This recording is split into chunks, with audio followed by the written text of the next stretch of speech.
الحمد لله رب العالمين والصلاة والسلام على أشرف الأنبياء والمرسلين وعلى آله الطيبين وأصحابه الطاهرين أما بعد فأعوذ بالله من الشيطان الرجيم بسم الله الرحمن الرحيم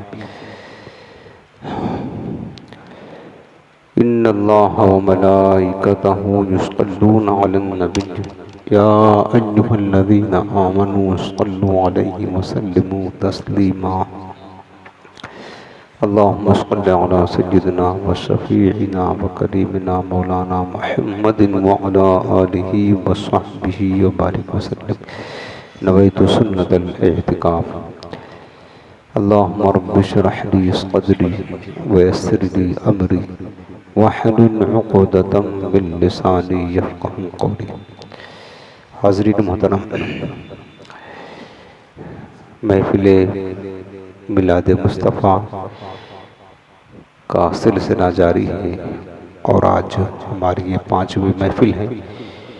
ان مبارک محافل میں قاضی اعظم رحمۃ اللہ تعالیٰ علیہ کی کتاب جو حضور کی سیرت اور فضائل و کمال پر لکھی گئی کتاب الشفا بتعریف حقوق المصطفیٰ کا درس جاری ہے۔ اس کتاب میں قاضی اعظم نے 4 قسمیں بنائی ہیں، جس میں سے پہلی قسم جو 4 ابواب پر مشتمل ہے اس کا درس آپ نے سن لیا، اور آج ہے القسم الثانی باب الاول، دوسری قسم کا پہلا باب۔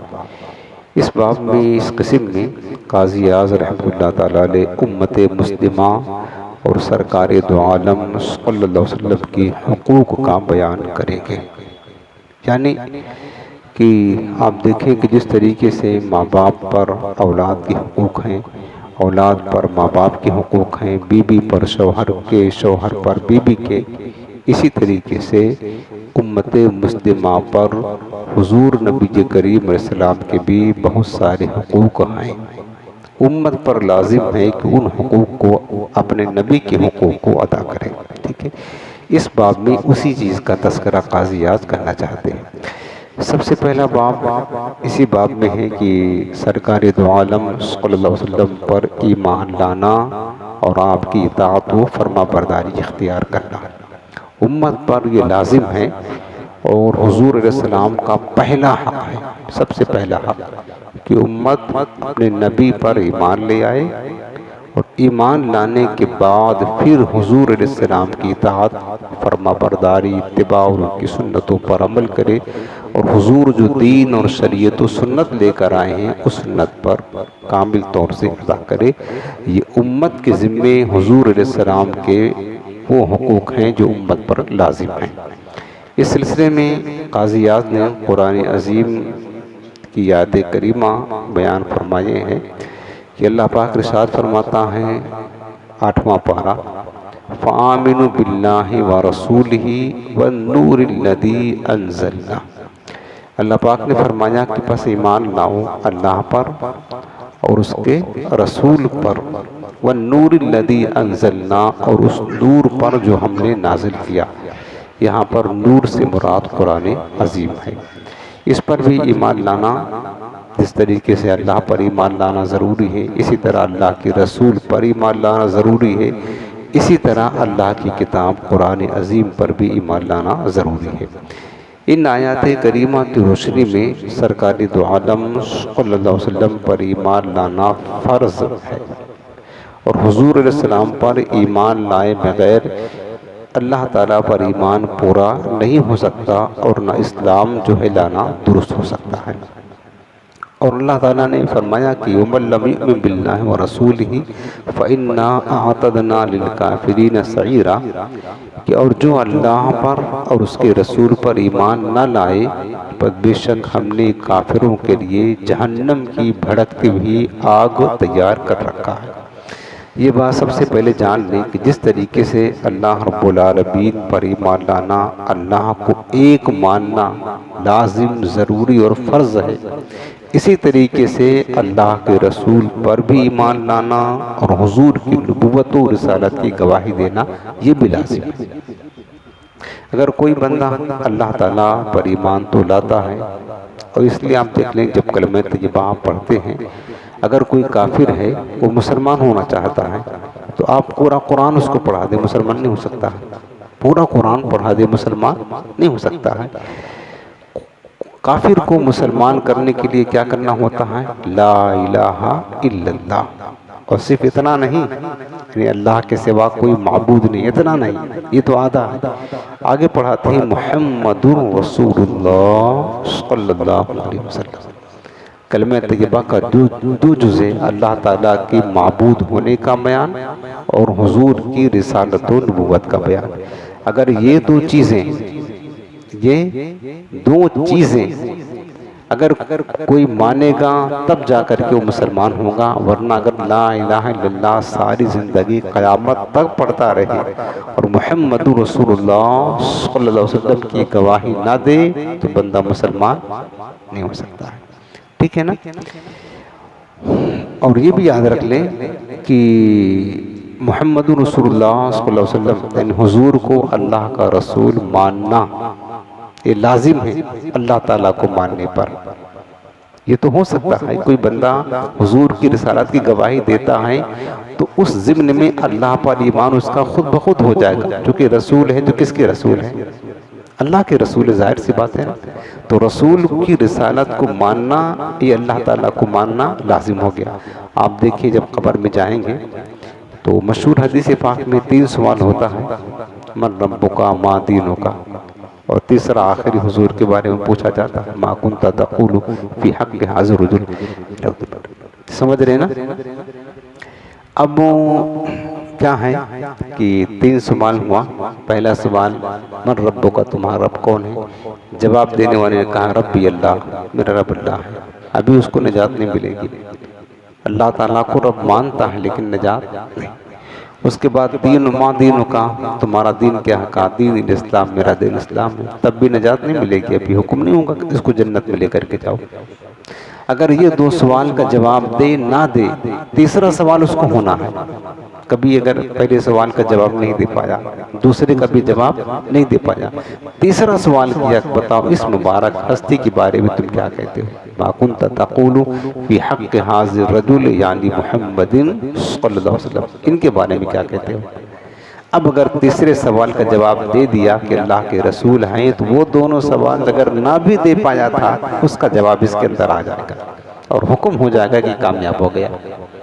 اور اگر پہلے 2 سوال کا جواب دے دیا تھا ہاں میرا رب اللہ ہے اور میرا دین اسلام میں، تیسرے کا جواب نہ دے پایا تو پھر یاد رکھنا اصل جو جواب ہے نا وہ تیسرا ہے۔ کامیابی اور نجات کا جو مدار ہے نا وہ تیسرا جواب ہے۔ وہ کیا ہے؟ حضور علیہ السلام کو ماننا، جاننا اور پہچاننا۔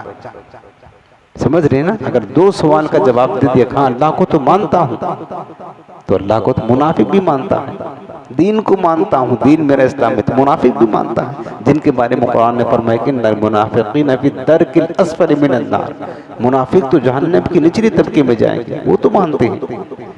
تو پھر تیسرا سوال امپورٹنٹ ہے، یہ سب سے لازم ہے۔ اگر حضور کو مان لیا، پہچان لیا تو اللہ کو بھی پہچان لیا اور اللہ کے دین کو بھی پہچان لیا اور اللہ کے رسول کو بھی پہچان لیا۔ اس لیے یاد رکھنا میرے عزیزوں کہ اللہ تعالیٰ پر ایمان لانے کے ساتھ ساتھ حضور علیہ السلام پر ایمان لانا یہ فرض عین ہے۔ اس بارے میں آپ دیکھیں قاضیات نے ایک آیت کریمہ لکھا ہے سورۃ المنافقون کی۔ سورہ منافقون یہ 28ویں پارے میں ہے، سب سے پہلی آیت۔ اللہ پاک نے منافقین کے حوال بیان فرمایا اذا جاءک المنافقون قالوا نشہد انک لرسول اللہ۔ اللہ پاک نے فرمایا کہ میرے حبیب جب تمہاری بارگاہ میں منافق آتے ہیں تو کہتے ہیں کہ ہم گواہی دیتے ہیں، ہم گواہی دیتے ہیں انک لرسول اللہ، بے شک آپ ضرور اللہ کے رسول ہیں۔ منافق کسے کہتے ہیں؟ کہ زبان پر کلمہ طیبہ ہو، دل میں نہ ہو، دل سے قبول نہ کرے، اس کو منافق کہتے ہیں۔ تو وہ آ کر حضور کی بارگاہ میں قسم کھا کر کہتے تھے تاکید کے ساتھ قالوا نشہد، حضور ہم گواہی دیتے ہیں انکا، بے شک آپ، لا رسول اللہ، ضرور اللہ کے رسول۔ 3 تاکید کے ساتھ کہتے تھے، یعنی گویا کہ قسم در قسم کھا کر وہ کہتے تھے ہم آپ کو اللہ کا رسول مانتے ہیں۔ جب انہوں نے یہ کہا تو اللہ تعالیٰ نے کیا فرمایا کہ واللہ یعلم انک لرسول، میرے حبیب اللہ کو پتا ہے کہ آپ اللہ کے رسول ہیں۔ ان کو گواہی دے نہ دے لیکن اللہ جانتا ہے آپ اللہ کے رسول ہیں۔ واللہ یشہد ان المنافقین لکاذبون، اور اللہ گواہی دیتا ہے کہ بے شک ضرور منافقین جھوٹے ہیں۔ سمجھ رہے ہیں جھوٹے ہیں، کس بات میں جھوٹے ہیں؟ اللہ تعالیٰ نے خود فرمایا واللہ یشہد، وہ کہتے تھے ہم گواہی دیتے ہیں کہ آپ اللہ کے رسول ہیں، اللہ نے وہی انداز اختیار کیا کہ واللہ یشہد، اللہ گواہی دیتا ہے ان المنافقین لکاذبون، بے شک منافق ضرور جھوٹے ہیں۔ آخر اللہ نے ان کے ایمان کو رد کیوں کر دیا؟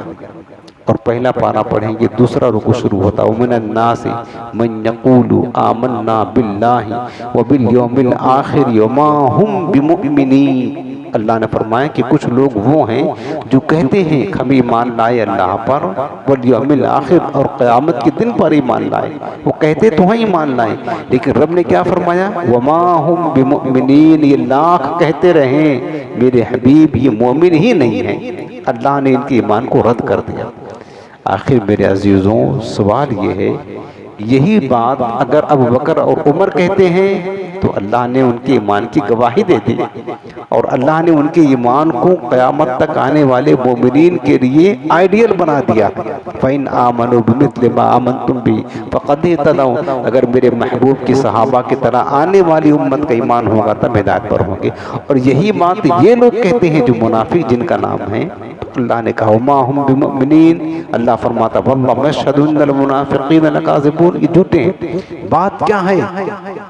ادھر بھی کلمہ طیبہ کی گواہی ہے، وہ بھی رسول پاک کی رسالت کی گواہی دے رہے ہیں منافقین، ادھر صحابہ بھی حضور کی گواہی دے رہے ہیں، آخرت پر ایمان لانے کی گواہی، اللہ تعالیٰ پر ایمان لانے کی گواہی دے رہے ہیں۔ ایک طرف ایمان رد ہو رہا ہے، دوسری طرف ایمان قبول ہو رہا ہے، اور صرف قبول نہیں، آنے والی امت کے لیے آئیڈیل بنا دیا جا رہا ہے۔ بات کیا ہے؟ سمجھنے کی بات ہے۔ ہم آپ کہتے ہیں نا، وہ اعلیٰ حضرت کا شعر ہے، اور بار بار پڑھتے ہیں کہ اللہ کی سرتابہ قدم شان ہے، یہ وہ بات میں سمجھانا چاہتا ہوں۔ کیا پڑھتے ہیں؟ اللہ کی سرتابہ قدم شان ہے یہ، انسان نہیں انسان وہ انسان ہے یہ، قرآن تو ایمان بتاتا ہے انہیں، اور ایمان یہ کہتا ہے میری جان ہے۔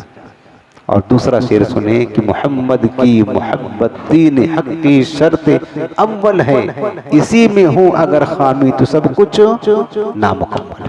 بس یہ جو منافقین تھے حضور علیہ السلام کے پیچھے سرکار کی اقتداء میں نمازیں پڑھا کرتے تھے، پیارے سرکار کے پیچھے نماز پڑھتے تھے۔ یار اگر ہم آج لوگوں کو امام کعبہ کے پیچھے نماز پڑھنے کا شرف مل جائے تو لوگ فخر کے ساتھ کہتے ہیں کعبہ کے امام کے پیچھے نماز پڑھی ہم نے، اور امام الانبیاء کے پیچھے نماز پڑھا کرتے تھے۔ کہاں؟ مسجد نبوی شریف میں بتاؤ، حضور کے پیچھے نماز پڑھتے تھے، حضور کے ساتھ جہاد میں جاتے تھے، میرے آقا کریم کی مبارک محفل میں خطبہ نبوی کو سنا کرتے تھے، سب کچھ تھا ان کے پاس، روزہ رکھتے، حج کرتے، نماز پڑھتے، دین پر چلتے۔ بلکہ حضور نے یہ فرمایا کہ میرے صحابہ ایسے قوم آئیں گے کہ تم سے زیادہ نمازیں پڑھیں گے، تم اپنی نمازوں کے ان کے سامنے حقیر جانو گے، قرآن بہت پڑھیں گے، نمازیں بہت پڑھیں گے، ذکر بہت کریں گے، عبادت بہت کریں گے، لیکن دین سے ایسے خارج ہوں گے جیسے کہ تیر کمان سے نکل جاتا ہے۔ آخر سوال یہ ہے میرے عزیزو، وہ میں سمجھانا چاہتا ہوں کہ حضور پر ایمان لانا، حضور پر ایمان لانا اور حضور کی محبت کتنی ضروری ہے ایمان کے لیے کہ اللہ کے بارگاہ میں بھی حضور کی محبت کے بغیر ایمان رد ہو جاتا ہے، قبول نہیں ہوتا۔ کیونکہ دیکھیں وہی ایک بات ہی تھی کہ ادھر منافقین ان کے پاس سب چیزیں تھی، سارے اعمال تھا، سنت اور شریعت دین کی پیروی کرتے تھے، نماز روزہ کرتے تھے، سب کچھ تھا، لیکن پھر بھی اللہ نے کیا کہا وما ہم بمؤمنین۔ کیوں؟ کیونکہ ان کے پاس سب کچھ تھا، حضور کی محبت نہیں تھی، بس حضور کا ادب نہیں تھا، سرکار کریم کا ادب نہیں تھا۔ وہ ذوی الخیسرہ نامی جو مردود حضور مال غنیمت تقسیم کر لیتے، حدیث پاک میں آیا ہے، مال غنیمت تقسیم کر رہے تھے تو سرکار ضرورت کے مطابق کسی کو زیادہ دیتے کسی کو کم دیتے. وہ تو مالک و مختار ہے آقا, جس کو مرضی چاہے جتنا دے, کسی کو اعتراض کرنے کا حق نہیں. پیارے میرے آقا لوگوں کی ضرورتیں دیکھتے تھے. ان کے 10 بچے ہیں تو ان کو زیادہ دے دیا, ان کا ایک ہی لڑکا ہے تو ان کو کم دے دیا. تو اس خبیث نے کھڑے ہو کر کہا اعدل یا محمد اتق اللہ. ذو الخیسرہ تمیمی کہا کہ اے محمد عدل کرو اور اللہ سے ڈرو. اور یہ کہہ کر حضور کی طرف پشت کر کے جانے لگا, چل دیا. میرے آقا نے فرمایا کہ بندے اگر میں عدل نہیں کروں گا تو کائنات میں کون عدل کرے گا؟ سراپا عدل کا درس تو میں دیتا ہوں, اور اگر میں اللہ سے نہیں ڈروں گا, اللہ کا رسول ہو کر, تو کون ڈرے گا؟ تو مجھے سکھا رہا. صحابہ جلال میں آ گئے, حضرت عمر تلوار کھینچ لیے. آقا کریم نے منع فرما دیا, کہا کہ یہ جا رہا نا, اس کو دیکھ لو, اس کی پشتوں سے ایسے لوگ پیدا ہوں گے جو قرآن بہت پڑھیں گے, نمازیں بہت پڑھیں گے. میرے صحابہ تم اپنی نمازوں کو ان کی نمازوں کے سامنے حقیر جانو گے, حقیر. اتنی نمازیں پڑھیں گے لیکن دین سے ایسے خارج ہوں گے جیسے کہ تیر کمان سے نکل جاتا ہے. دیکھو طرف کلمہ ہے, نماز ہے, روزہ, اللہ پر ایمان ہے, سب کچھ ہے.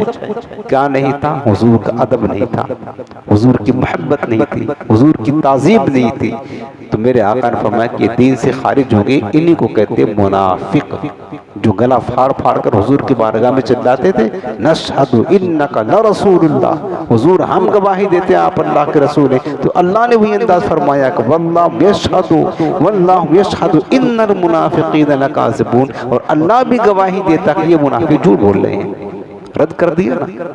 تو اس لیے ہم کہتے ہیں حضور علیہ السلام کی محبت یہ ضروری ہے, اور اسی لیے ہم کہتے ہیں کہ ایمان نام ہی محبت مصطفیٰ کا یاد رکھنا. ہاں ایمان نام, یہ قرآن کا فیصلہ میرے عزیز, ہمارا نہیں. میں قرآن پڑھ کر کے اس کا مطلب صرف سمجھا رہا ہوں آپ کو. قرآن کا فیصلہ ہے. اگر تمہارے پاس سارے خزانے ہیں, دین, سنت, شریعت کی سب چیزیں ہیں, لیکن محبت مصطفیٰ نہیں ہے نا, تو رب نے یہ فیصلہ کیا ہے کہ تمہارا ایمان اللہ کی بارگاہ میں قبول ہی نہیں ہے, سب بیکار ہے. اس لیے قاضیات نے فرمایا کہ آپ پر ایمان لانا ضروری ہے, اور ایمان لانے کا مطلب ہی ہے حضور کا ادب کرے, حضور سے محبت کرے اپنی. اور حضور نے فرمایا حدیث پاک میں لا یؤمن احدکم حتی اکون علیہ من والدہ ولدہ والناس اجمعین, کوئی تم میں سے مومن نہیں ہے جب تک کہ سب سے زیادہ مجھ سے محبت نہ کرے, اپنے اولاد سے زیادہ, اپنے ماں باپ سے زیادہ, سب لوگوں سے زیادہ. حضور کی محبت یہ اصل ایمان اور خزانہ ہے. اس کے بعد آگے چلیں, یہ پہلی چیز ہو گئی. دو چیز اس میں قاضیات رحمۃ اللہ نے بیان فرمائی, ایک تو حضور پر ایمان لانا, اور دوسری چیز کیا فرمایا ہے کہ حضور علیہ السلام کی اطاعت اور فرما برداری اختیار کرنا. دونوں چیزیں ہیں. اب جو بندہ حضور پر ایمان لائے گا تو وہی تو حضور کی اطاعت کرے گا. حضور کی سنتوں پر کافر تو نہیں چلیں گے, مسلمان چلیں گے. جو حضور پر ایمان لاتے ہیں, جو حضور سے محبت کرتے ہیں, وہی تو چلیں گے. اور اس سلسلے میں کہ حضور علیہ السلام کی اطاعت لازم, یہ بھی ضروری ہے امت کے لیے, اور اطاعت اور فرما برداری بھی اللہ نے اپنے محبوب کی اطاعت اور فرما برداری کو بھی امت کے لیے لازم قرار دیا ہے. اس سلسلے میں قرآن کی کئی آیتیں انہوں نے کوٹ کی ہیں. مثال کے طور پر رب نے فرمایا کہ یا ایھا الذین آمنوا اطیعوا اللہ ورسولہ, اے ایمان والو اللہ کی اطاعت کرو, یعنی فرما برداری اختیار کرو, اور اس کے رسول کی اطاعت کرو. ٹھیک. دوسری آیت فرمایا کہ قل اطیعوا اللہ والرسول, اے محبوب تم فرما دو کہ اللہ کی اطاعت کرو, رسول کی اطاعت کرو. واطیعوا اللہ والرسول لعلکم ترحمون, اور اللہ اس کے رسول کی اطاعت کرو تاکہ تم پر رحم ہو. وان تطیعوہ تہتدوا, اور اگر تم اللہ کی رسول کی اطاعت کرو گے تو ہدایت پا جاؤ گے. ومن یطع الرسول فقد اطاع اللہ, جو رسول کی اطاعت کرتا وہی اللہ کی اطاعت کرتا ہے. یعنی اس سلسلے میں حضور کی اطاعت کے سلسلے میں قرآن عظیم کی کئی آیات قاضیات نے بیان فرمایا, اور کثرت کے ساتھ یہ بات ہے اللہ نے اپنی اطاعت کے ساتھ اپنے محبوب کی اطاعت کا حکم دیا ہے, اپنی اطاعت فرما برداری کے ساتھ رسول کی اطاعت کو ملا دیا ہے. اور بلکہ یہاں تک فرما دیا کہ من یطع الرسول فقد اطاع اللہ, جو رسول کی اطاعت کرتا ہے وہی در حقیقت اللہ کی اطاعت کرتا ہے. کیونکہ بندے تو اللہ کو دیکھے کہاں ہیں, جانتے کہاں ہیں, اللہ کون ہوتا ہمیں کیا پتہ ہے؟ تو بتائیں. اللہ تعالیٰ نہ ذہن میں آ سکتا ہے, نہ عقل سما سکتا ہے, نہ ہم کبھی دیکھ سکتے ہیں, نہ تصور کر سکتے ہیں, نہ ہمارا وہم و گمان رب تک پہنچ سکتا ہے. تو کیسے اس کی اطاعت کریں گے؟ ممکن ہی نہیں ہے. اللہ کی اطاعت کرنا ممکن ہی نہیں ہے. تو اللہ نے اپنے حبیب کو بھیجا، اپنے نبی کو بھیجا کہ میرے نبی کی اطاعت کرو، ان کی اطاعت کرو گے، انہی کی اطاعت میری اطاعت ہے۔ ورنہ تمہیں کیا پتا کہ اللہ کی اطاعت ہوتی کیسی ہے؟ کیسے بندے کریں گے اللہ کی اطاعت؟ تو بتائیں کیسے کریں گے؟ نہ اللہ کا کلام کبھی سن سکتے بندے، نہ دیکھ سکتے ہیں، تو اس کی اطاعت کرنا ممکن ہی نہیں ہے۔ تو اللہ نے اپنی اطاعت کروانے کے لیے اپنے محبوب کو بھیج دیا کہ جاؤ تم ان کی اطاعت کر لو، من یطیع الرسول فقد اطاع اللہ، تم اگر ان کی اطاعت کرو گے تو ان کی اطاعت ہی میری اطاعت ہے۔ جیسا کہ میرے آقا نے فرمایا کہ من احبنی فقد احب اللہ، جس نے مجھ سے محبت کی اس نے میرے رب سے محبت کی۔ حضور کی محبت اللہ کی محبت، حضور کی اطاعت اللہ کی اطاعت، حضور کی رضا اللہ کی رضا ہے۔ اللہ نے اپنے محبوب کے اس معاملے میں جوڑ دیا ہے۔ اس کے بعد دیکھیں رسول کی اطاعت اور فرما برداری ہی اللہ کی اطاعت ہے۔ تو قرآن کی کئی آیات سے یہ بات ثابت کیا ہے قاضی اعظم نے کہ حضور پر ایمان لانا بھی لازم ضروری ہے، اور حضور السلام کی ہر سنت پر عمل کرنا یہ بھی لازم ہے، اور حضور کے احکام پر عمل کرنا، حضور کی شریعت جو لے کر آئے ہیں یہ بھی عمل کرنا امت پر لازم، فرض اور ضروری ہے۔ اس کے بعد ایک آیت اور فرمایا کہ ما آتاکم الرسول فخذوہ ما نہاکم عنہ فانتہوا، جو اللہ کے رسول تمہیں دیں اس کو لے لو، اور جس چیز سے منع کر دیں اس سے باز آ جاؤ۔ بس ہمیں جن چیزوں کا حکم دیا کہ یہ کرنا ہے بس اس کو کرنا شروع کر دیں، جن چیزوں سے منع کیا ہے کہ نہیں کرنا ہے تو پھر اس سے باز آ جائیں۔ یہی اللہ کے رسول علیہ السلام کی اطاعت اور فرما برداری ہے۔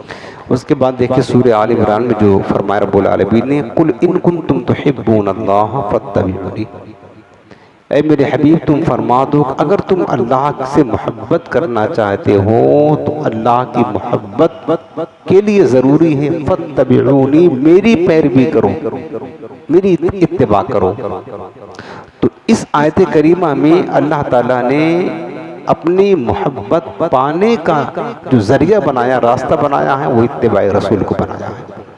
کوئی بندہ اگر اللہ سے محبت کرنا چاہتا ہے اور اللہ کا قرب پانا چاہتا ہے، اللہ کی بارگاہ میں مقرب ہونا چاہتا ہے، تو ڈائریکٹ کیسے ہو سکتا ہے؟ تو بتائیں کیسے اللہ کا قرب حاصل کر سکتا ہے؟ کیسے اللہ کا محبوب بندہ بن سکتا ہے؟ یا کیسے اللہ کا محب بن سکتا ہے؟ نہ اللہ کا محبوب بن سکتا ہے نہ محب بن سکتا ہے۔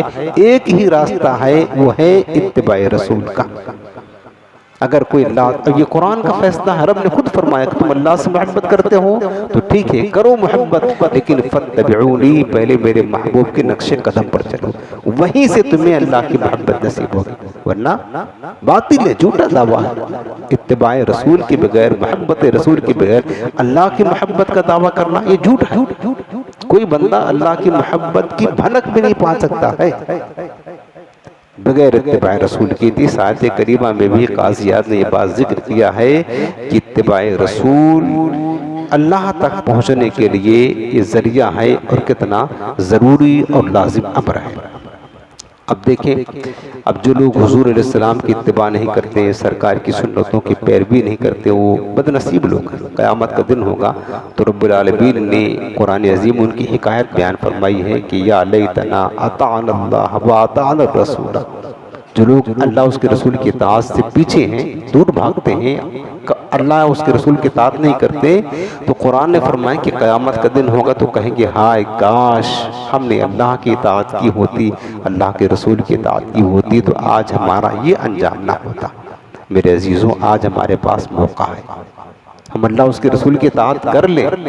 اور رسول اللہ کی اطاعت کیا ہے؟ رسول پاک کی اطاعت کا دوسرا نام اللہ کی اطاعت ہے۔ بس یوں سمجھ لیں، ہم رسول پاک کی اطاعت کر لیں، جتنا ہو سکے حضور کی سنتوں کی پیروی کر لیں، کہیں ایسا نہ ہو کہ لاپرواہی اور غفلت کی وجہ سے اطاعت رسول سے، سنت رسول سے دور رہیں، اور قیامت کے دن ہمارا بھی یہ حال ہو، ہم کو بھی یہ کہنا پڑے یا لیتنا اطعنا اللہ واطعنا الرسول، کاش ہم اللہ اس کے رسول کی اطاعت کر کے آئے ہوتے۔ اب یہ تو اطاعت جو حضور کی اطاعت کرتے ہیں، حضور کی سنتوں کی پیروی کرتے ہیں، ان کی شان میں رب العالمین نے دیکھیں ایک آیت کریمہ اور فرمائی ہو لَقَدْ كَانَ لَكُمْ فِي رَسُولِ اللَّهِ أُسْوَةٌ حَسَنَةٌ، یقیناً تمہارے لیے اللہ کے رسول کی زندگی بہترین نمونے عمل ہے۔ یہ بھی قاضی اعظم نے آیت کریمہ کو ذکر کیا ہے۔ حضور علیہ السلام کی پاکیزہ زندگی بندوں کے لیے، امت کے لیے نمونہ ہے، آئیڈیل ہے۔ تمہیں زندگی گزارنا ہے تو پیدائش سے لے کر موت تک ہر موڑ پر میرے محبوب نے تمہیں سب کچھ کر کے بتا دیا، دکھا دیا ہے، سمجھا دیا ہے کہ تمہیں زندگی کے ہر شعبے میں جس چیز کی ضرورت ہوگی رسول اللہ صلی اللہ علیہ وسلم کی زندگی کو دیکھ لو، اور ان کی زندگی دیکھ کر کے تم اپنی زندگی کو سدھارنا شروع کر دو۔ یہ اللہ اس کے رسول کا حکم ہے۔ اس کے بعد دیکھیں حدیث پاک میں قاضی عیاض نے لکھا ہے کہ جو لوگ حضور علیہ السلام کی سنتوں کی پیروی نہیں کرتے، ٹھیک ہے نا، جو میرے آقا علیہ السلام کی سنتوں کی پیروی نہیں کرتے ہیں، ان کے بارے میں ایک حدیث لکھا ہے حضرت سیدنا ابو ہریرہ رضی اللہ تعالیٰ عنہ سے، جس میں حضور علیہ السلام نے فرمایا کہ سوائے منکر کے میری امت کا ہر فرد جنت میں داخل ہوگا۔ حضور نے کیا فرمایا کہ جو منکر ہے اس کے سوا ہر فرد جنت میں داخل ہوگا۔ تو صحابہ نے عرض کیا کہ یا رسول اللہ صلی اللہ علیہ وسلم منکر کون ہے؟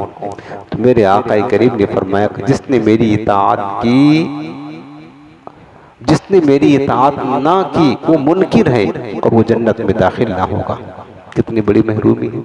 جس نے میری اطاعت نہ کی، یعنی حضور کی سنتوں پر نہ چلا، اس کو آقا نے فرمایا کہ منکر ہے، منکر، اور فرمایا کہ منکر جنت میں داخل نہیں ہوگا۔ آج میرے سامنے میرے عزیزوں بہت سے موقع ایسے ہیں ہم حضور کی سنتوں پر آسانی کے ساتھ عمل کر سکتے ہیں، لیکن صرف سستی، صرف غفلت، صرف لاپرواہی ہم نہیں کرتے۔ ایسا نہ کریں، جتنا ہو سکے اپنے پیارے آقا علیہ السلام کی محبت میں ڈوب کر حضور کی سنتوں پر عمل کریں، صرف اس لیے کہ میرے پیارے آقا کی سنت ہے، اس لیے عمل کرے کہ میرے حضور کی سنت ہے۔ خدا کی قسم اس میں بہت بڑا مقام ہے، بہت بڑا مقام ہے، بلکہ میرے آقا کریم نے حدیث پاک فرمایا ہے کہ یہ اسلام میرا دین جو ہے غریبوں میں پروان چڑھا، یعنی سب سے پہلے غریبوں نے قبول کیا، اور یعنی شروعات اس کی غریبوں سے ہوئی ہے، اور ان قریب غریبوں میں لوٹ بھی آئے گا۔ دین کی ابتدا کہاں سے ہوئی ہے؟ غریبوں سے، اور غریبوں میں لوٹ آئے گا۔ تو صحابہ نے پوچھا حضور آپ کی امت کا غریب کون ہے؟ کیا وہ جن کے پاس پیسے نہیں وہ غریب ہے؟ نہیں۔ دنیا کی دولت نہیں وہ غریب ہے؟ نہیں۔ فرمایا کہ غریب کون ہے؟ تو میرے آقا نے فرمایا کہ غریب وہ ہیں جو میری سنتوں کو زندہ رکھتے ہیں اور لوگوں کو میری سنتیں سکھاتے ہیں، وہ میری امت کے غریب لوگ ہیں۔ اور انہی غریبوں سے ہمارے دین کی شروعات ہوئی ہے، اور انہی غریبوں کی طرف ہمارا دین پھر واپس لوٹ آئے گا۔ ظاہر سے بات ہے جو حضور کی سنتوں پر عمل کرتے ہیں، دیندار ہیں، سنتوں کی خدمت کرتے ہیں، یقیناً وہی لوگ اصل میں کامیاب اور کامران ہیں۔ تو میرے عزیزوں اس بات میں بھی ہمیں یہ دیکھنا ہے کہ ہم اپنی زندگی میں خود غور کریں، ہماری زندگی میں حضور کی کیا کیا سنتیں ہیں اور کیا کیا نہیں ہیں۔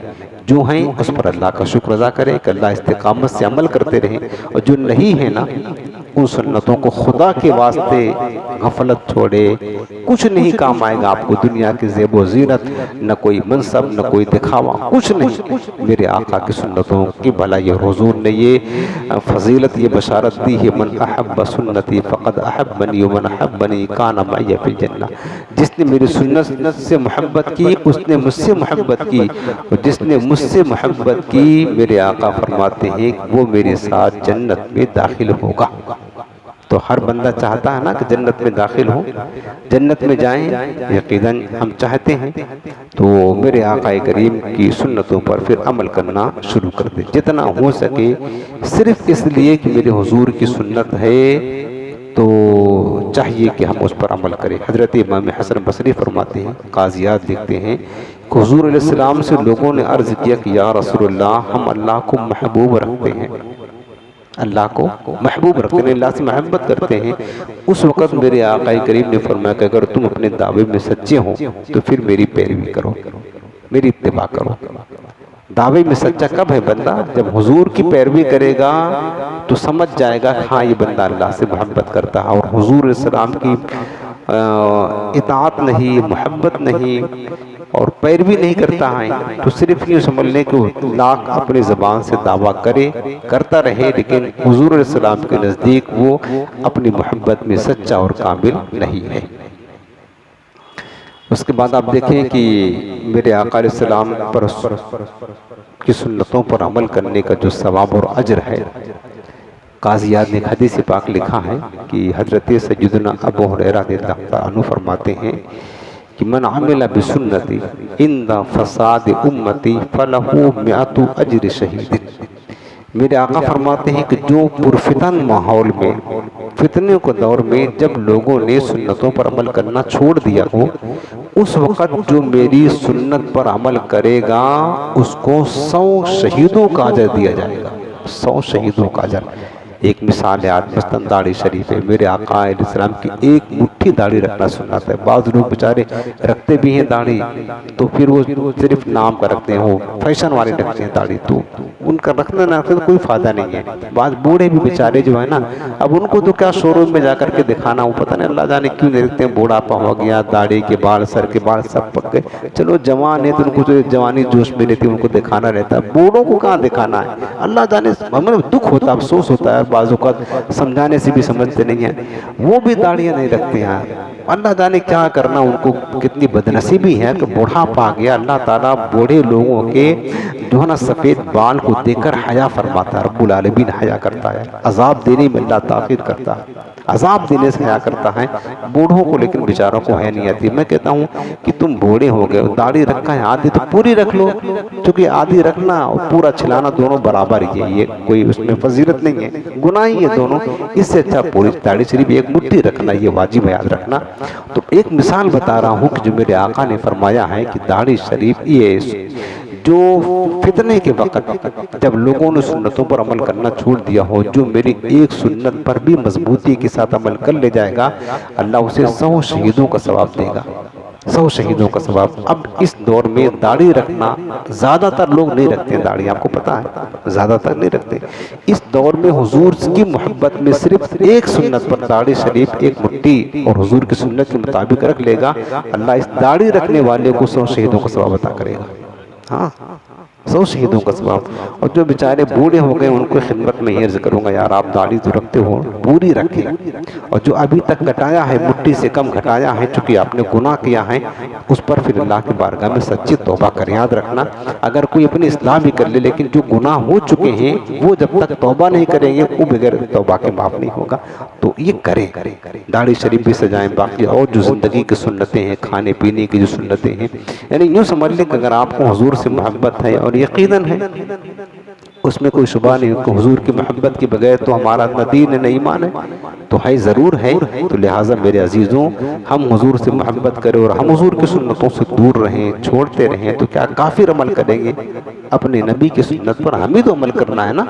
تو لہٰذا جہاں تک بن سکے کریم آقا علیہ السلام کی سنتوں کو زندہ کریں، سنتوں پر عمل کریں، اور کیا کہتے ہیں سنتوں کی خدمت کریں، اور جو آپ کو معلوم ہے اس پر عمل کریں، جو نہیں معلوم ہے اس کو کوشش کریں کہ ان سنتوں کو سیکھیں اور سیکھ کر بھی ان پر عمل کریں۔ صحابہ کرام علیہ رضوان جو میرے آقا علیہ السلام کی پاکیزہ سنتوں سے محبت کرتے تھے، حضور کی سنتوں سے پیار کرتے تھے، حضور سے نسبت رکھنے والی ہر شے سے پیار کرتے تھے، یار خدا کی قسم رشک آتا ان کی پاکیزہ زندگی پر۔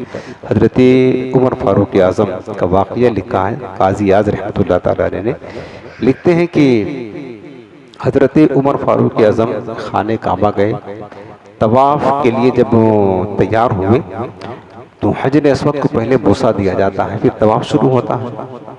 تو حجر اسود کے قریب پہنچے تو جب اس کو چومنے لگے تو کہتے ہیں حجر اسود، میں جانتا ہوں تو ایک پتھر ہے، بس تو ایک پتھر تو ہے، عام جس طرح پتھر ہوتے ہیں، نہ تو نفع دے سکتا ہے نہ نقصان دے سکتا ہے۔ اگر میں نے حضور علیہ السلام کو تجھے چومتے ہوئے نہ دیکھتا تو میں کبھی تجھے بوسہ نہ دیتا، یہ تو میں چومتا ہوں اس لیے کہ میرے مصطفیٰ نے تجھے چوما ہے، بس حضور کی حجر اسود حالانکہ جنتی پتھر ہے، مبارک پتھر ہے، برکت والا ہے، لیکن حضرت عمر کیا بتانا چاہتے ہیں کہ اگر میں تیری قدر کرتا ہوں تجھے بوسہ دیتا ہوں اس لیے کہ تجھے میرے مصطفیٰ نے چوما ہے۔ اور حضرت عمر کے شہزادے حضرت عبداللہ بن عمر رضی اللہ تعالیٰ عنہ ایک سفر میں تھے، تو ایک جگہ آپ نے اپنی اونٹنی کو گھمانا شروع کر دیا، یوں گھما رہے ہیں اونٹنی کو ایک جگہ، تو جو ساتھ میں تھے انہوں نے پوچھا کہ ابن عمر یہ اونٹنی گھمانے کا کیا راز ہے، کیوں گھما رہے ہو؟ کہا یہ تو مجھے بھی نہیں پتا ہے. کہا تمہیں پتا نہیں پھر گھما رہے ہو؟ کہا ہاں. انا لا نعلم، ہمیں تو پتہ نہیں ہے، بات یہ ہے گھما اس لے رہا ہوں کہ ایک دن ہم نے دیکھا تھا اس مقام پر میرے آقا نے اپنی مبارک اونٹنی کو گھمایا تھا، بس اپنے محبوب کی مبارک اداؤں کو ادا کر رہا ہوں. یہ پیار تھا، یہ پیار تھا. وہ یہ ان پر لازم نہیں تھی یہ سنتیں، لیکن محبت جس سے ہوتی ہے تو محبت اطاعت کرواتی. میرے عزیزوں، جو سنتیں ہم پر لازم ہیں ہم وہی کرنے کے لیے تیار نہیں. ذرا غور کریں.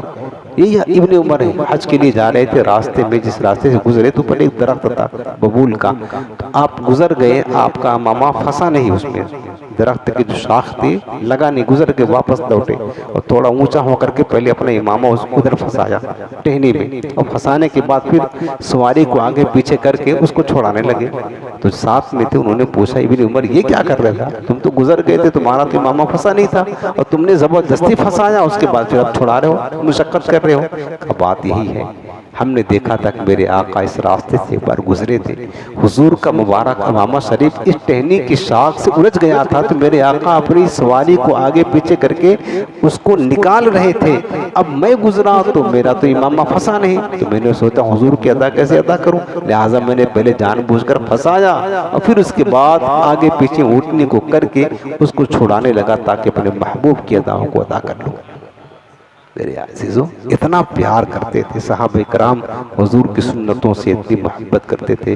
لہٰذا ہمیں چاہیے کہ ہم اپنے آقا کریم صلی اللہ علیہ وسلم کی سنتوں سے محبت کریں، حضور کی سنتوں پر عمل کریں، پیار کریں. رب العالمین نے قرآن کی ایک آیت کریمہ میں فرمایا ہے، حضرت قاضی عیاض لکھتے ہیں، یہ 5ویں پارے کی آیت کریمہ ہے، فَلْيَحْذَرِ الَّذِينَ يُخَالِفُونَ عَنْ أَمْرِهِ أَن تُصِيبَهُمْ فِتْنَةٌ أَوْ يُصِيبَهُمْ عَذَابٌ أَلِيمٌ. اللہ نے فرمایا کہ ڈریں وہ لوگ جو رسول خدا کے حکم کی مخالفت کرتے ہیں، ایسا نہ ہو انہیں کوئی فتنہ آ پہنچے.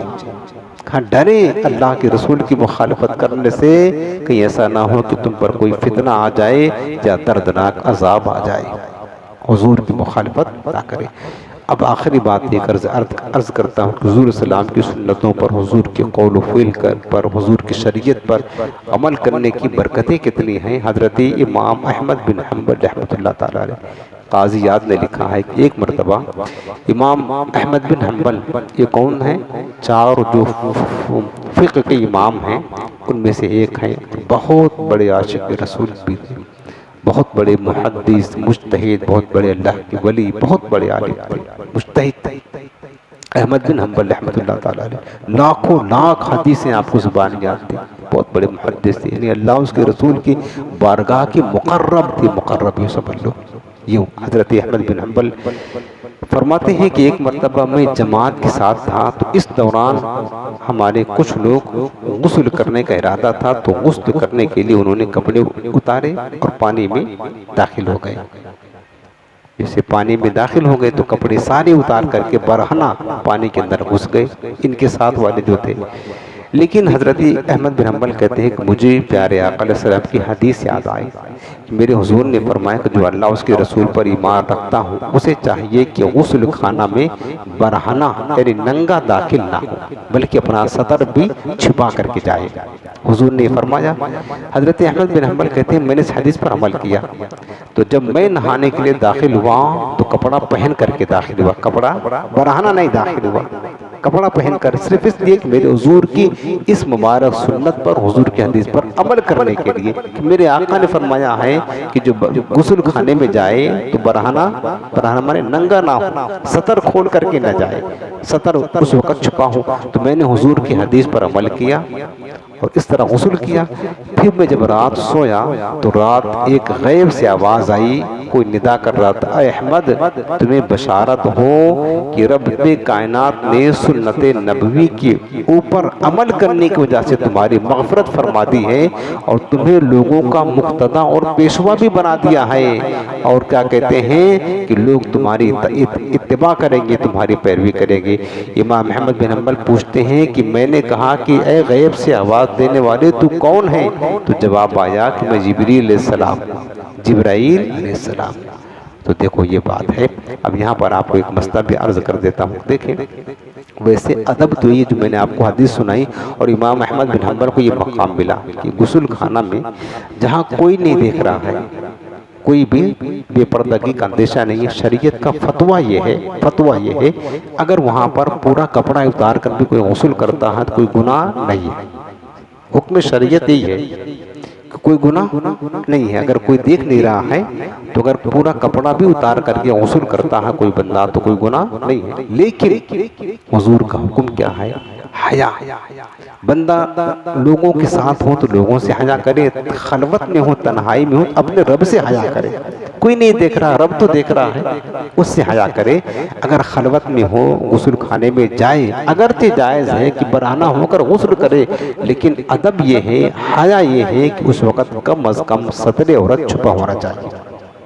غسل خانہ میں ہو، تنہا بھی جائے نا نہائے تو بھی کم سے کم تہبند وغیرہ پہن کر کے ستر عورت جو ہے نا وہ ستر عورت چھپا کر کے غسل کرے۔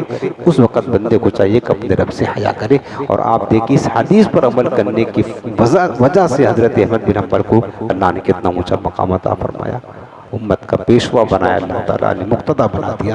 لہٰذا میرے عزیزوں، اگر ہم بھی حضور صلی اللہ علیہ وسلم کی پاکیزہ سنتوں پر عمل کریں گے، خدا کی قسم اللہ پاک بھی ہمیں بے پناہ بلندیاں، بے پناہ برکت عطا فرمائے گا۔